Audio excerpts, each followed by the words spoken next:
A gente falou aí das torcidas, que você é membro aí dessa entidade, né? Ex-presidente aí dessa entidade. Queria trazer para você que eu fui membro, a gente falando aqui nos bastidores, uma vez membro, sempre membro, né? Sempre membro, Fernando, não tenha dúvida. Eu fui membro aí da Camisa 12, numa subsede lá na cidade de Ribeirão Pires. Um abraço pro Morto aí, um amigo meu que era o presidente ali da subsede, vários parceiros ali junto, também os Gaviões do ABC, a gente sempre fazia caravana junto, rapaziada da Fiel Macabra, Coringão Chopp ali em São Bernardo, molecada lá da Estopim e Diadema, enfim, a gente colava junto, fazia aí uma grande festa no ABC, indo pros estádios, fazendo caravana, indo aí pra... Nossa... Longe pra caramba, Presidente Prudente. Nossa, 6 horas de viagem, 6 a 8 horas de viagem. Um rolê monstro. Até Presidente Prudente, indo pro Rio de Janeiro, lá em 2000, enfim, anos atrás aí. Queria trazer isso e, enfim, queria que você trouxesse um pouco o que é essa associação aí das torcidas. Fernando, eu vou te falar uma coisa, esse mundão nosso das torcidas organizadas, eu sou muito grato, né? Pelas pessoas que eu conheci, que eu conheço, que eu convivo até os dias de hoje, né? São poucos amigos que eu tenho que é fora desse âmbito de torcida organizada. Falando com muita franqueza com você. Boa parte, né? 90% dos meus amigos ou pertenceram à torcida organizada, e quando eu falo pertenceram, porque parou, né? Abriu outras prioridades, outras frentes, mas todos eles, e isso é um consenso, teve e tem orgulho de ter participado durante um período da vida, né, na torcida organizada. Então, na Gaviões da Fiel, cheguei a liderar ali, né, uma região importante, que é a Zona Leste de São Paulo, mas sempre com essa preocupação, viu, Fernando, de receber, aliás, de oferecer de volta tudo que eu recebi quando eu cheguei ali com 14 anos. Que foi o quê? Formação, consciência de classe, a importância dos estudos, a profissionalização e, acima de tudo, ajudar quem mais precisa mediante as condições que você dispõe. Quando você vira gestor público, né, o orçamento está na sua mão, é você que direciona. Agora, quando você tem a sensibilidade periférica, né, a atuação ela é muito mais benéfica, né, e muito mais direto, o efeito muito mais prático, porque você passou por aquilo. Né? Você viveu, você convive. Né? Você tem essa sensibilidade de que um mínimo detalhe pode ajudar e muito o periférico. E é muito importante pessoas com essa nossa experiência estar atrelado a essa galera da academia, aos mestres, aos doutores. E eu confio muito na ciência, muito na pesquisa e muito nos estudos. Né? Porém, o que falta para essa galera, e muitas das vezes eu, como um cara periférico, né, pode oferecer, é esse tato.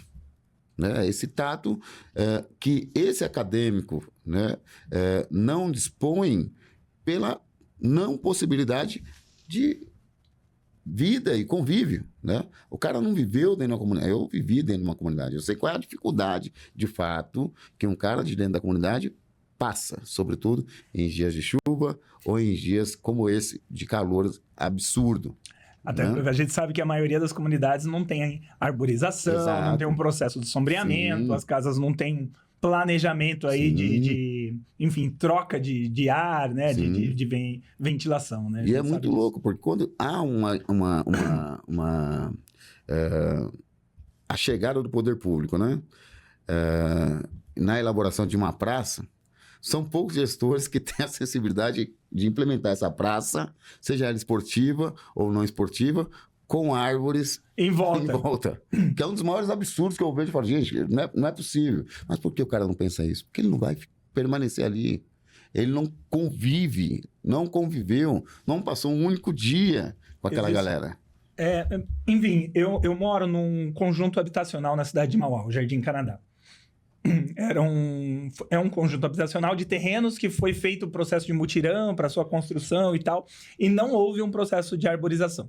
Então, as pessoas criaram, como a gente mora ao lado de um parque, onde é o viveiro municipal, lá na Gruta de Santa Luzia, muitos moradores vão até esse viveiro, pegam mudas, trazem e plantaram ali e tal. Só que as espécies demoram muito para crescer, tem esse processo. E muita gente corta as árvores por quê? Não quer folha na calçada. Ah, não, tá atrapalhando. Ah, não, eu quero parar o carro. Na frente da minha casa, eu tenho 3 árvores colocadas. Os mesmos vizinhos que cortaram as árvores em frente à casa deles, vêm colocar o carro parado embaixo da árvore que tá em frente à minha casa. Aí eu falo, pô, vamos plantar outra lá. Ah, não, faz sujeira e tal. Daí eu falei, sujeira não pode, mas a sombra pode, né? Exatamente. A sombra pode. Eu acho que trazendo um pouco desse processo de construção que você trouxe aí dentro das torcidas organizadas, fazer um recorte aqui. Eu fui da Camisa 12, como eu falei, e eu sou formado em Sociologia. Mas antes de entrar na faculdade, eu conheci um geógrafo muito importante, né, para a periferia, para a academia e tal, que foi o Milton Santos, através de um samba enredo da Camisa 12. Quem é esse Milton Santos que eles estão falando? E fui aprofundar. Então, assim, isso que você trouxe, né, a junção da academia e as torcidas organizadas, as escolas de samba, que são entidades que estão na periferia, é muito importante, porque eu fui conhecer Milton Santos não na academia, não na escola. Eu fui conhecer Milton Santos num samba enredo dentro da Camisa 12, onde a gente saía com a nossa galera lá de Ribeirão Pires para vir pelo Corinthians, mas a gente vinha ali e eu conheci Milton Santos, fui procurar saber quem fui estudar sobre, então assim, acho que é a prova disso que você trouxe, né? O quanto a importância disso. Sem dúvida, Fernando. Eu me recordo, numa ocasião, nessas idas e vindas de São Paulo, Brasília, eu andando pela São Bento, e aí um grande colega na minha borda, por trás, eu olhei. E aí, Mindu? Eu olhei, no primeiro momento eu não conhecia, que ele estava terno e gravata e tal. Eu falei, e aí, irmão? Pô, do Gaviões, velho. O zóio do Gaviões e tal, porque ele tinha uma deficiência na pálpebra, né? Aí, na hora eu lhe bati. Falei, aí mudou, né? Na hora. E aí, irmão, beleza? Poxa, cara, beleza. Como é que você tá? Tal, beleza, tal. Aí ele... E aí? Voltou pra São Paulo? Eu falei, voltei nada, cara. Vim entregar um projeto aqui no caso, vou voltar hoje à noite. E você, como é que você tá? Tô bem, tô advogando, cara. Meu escritório é aqui embaixo, né? Em Gabaú e tal. Mas deixa eu te falar uma coisa, que, pô, toda vez eu olho lá no Instagram e às vezes eu mando mensagem, acho que você acaba não vendo, pô. Não dando conta. E tal. Mas deixa eu te falar uma coisa, eu queria te agradecer, cara. Aí eu falei, pô, cara, não, porque não me recordo do dia, não me fala quando eu falei, o que eu falei. Eu sei que eu conversava muito com os torcedores, né? Fazia muita assembleia na época que eu estava como dirigente dos Gaviões, né? Fazer muita assembleia, trocar muita ideia com o associado.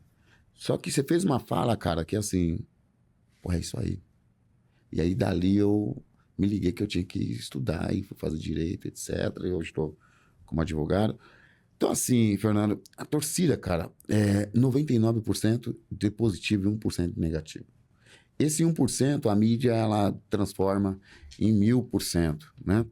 Mas eu preciso te falar o motivo disso aí, né? Quando a gente funda a Associação Nacional das Torcidas Organizadas do Brasil, a gente funda com 3 intuitos. Primeiro é politizar, né? Politizar mesmo. E aí não é partidarizar, são coisas distintas, tá?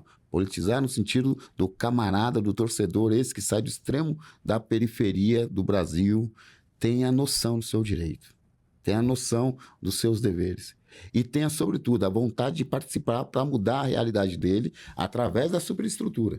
É que eu sempre falo, a gente não vai mudar a realidade, aí eu faço um parênteses, né, do Corinthians, se não for nós, torcedores, que passou pelos bancos lá, das torcidas organizadas, que tem paixão e amor pelo clube, não é que a gente é mais corintiano ou menos corintiano, não é isso.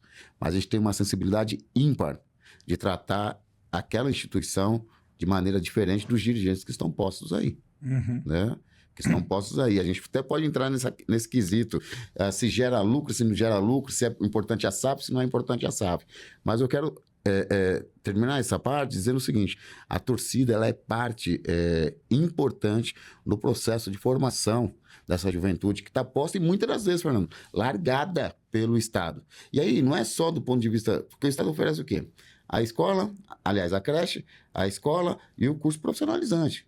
É importante. Malemalha é um transporte. E malemalha é o transporte, né? Eu defendo o transporte gratuito na totalidade. Eu também, né? tarifa zero aí mas, pra todo lado. enfim, só que ele não oferece o essencial, cara. Que é a vivência real da sociedade. né? O poder transpor São Paulo a Brasília, Brasília, Rio de Janeiro, Rio Grande do Sul, BH. o BH, no baixo custo, interagir com os teus e com os diferentes. E é isso que a torcida organizada faz. Eu tenho certeza que na sua época da Camisa 12, você foi a baixo custo pro Rio de Janeiro. Eu organizava a caravana. Pro Rio de Janeiro e fez grandes amizades, talvez essas amizades pairam, né, no seu convívio até o dia de hoje. E se não foi isso, com certeza alguma experiência ali, Fernando, você viveu, que te fez mais humano, mais sensível à realidade do que é essa nossa sociedade. Certo? Então, eu sou um defensor, assim, absurdo da torcida organizada. E o pessoal muitas vezes fala, poxa, o Mindu, o Alex Mindu, você já foi diretor da Secretaria Nacional de Futebol, eu já vi você debatendo lá no Congresso Nacional, nas audiências públicas, lá no púlpito do Congresso e tal. Na maioria das vezes, nas suas falas, você sempre termina dizendo o seguinte, claro, se tiver contexto, que você tem orgulho de participar da torcida organizada ou de pertencer à torcida organizada. E por que você fala isso? Muitas das vezes, né? A gente já até me aconselha, pô, eu acho que isso te queima, atrelar sua imagem à torcida organizada. Eu falei, olha, então que continue queimando. Porque foi esse mundo, né, que me fez, inclusive, chegar nesse diálogo que eu estou contigo, nessa entrevista, nessa conversa, né, a ser contratado para palestrar, inclusive, dentro do seu evento. Eu não posso negar quem eu fui, quem eu sou. E quem me formou. É isso. Né? Então, nesse sentido, eu tenho muito orgulho de participar desse mundão. E só uma questão, quando você pergunta da Anatorg, a Anatorg é a Associação Nacional das Torcidas Organizadas do Brasil.